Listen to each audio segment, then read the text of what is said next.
Hello there. Have a seat. Sit back, relax, and feel free to look around and explore the landscape. You know, I am not of your world, but I know everything about you. Because everywhere I go in the universe, everyone is the same.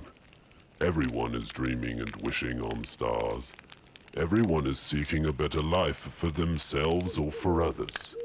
And that's how the universe is divided.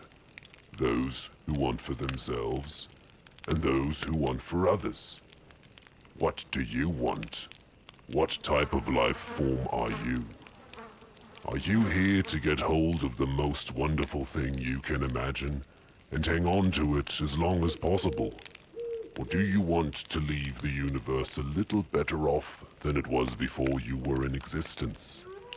We all chose whether we know it or not. We all decide to give or take. And sooner or later, we all learn what is at the center of the universe. Is it you, or is it me? Or is there some other incredible secret waiting for us at the core of it all?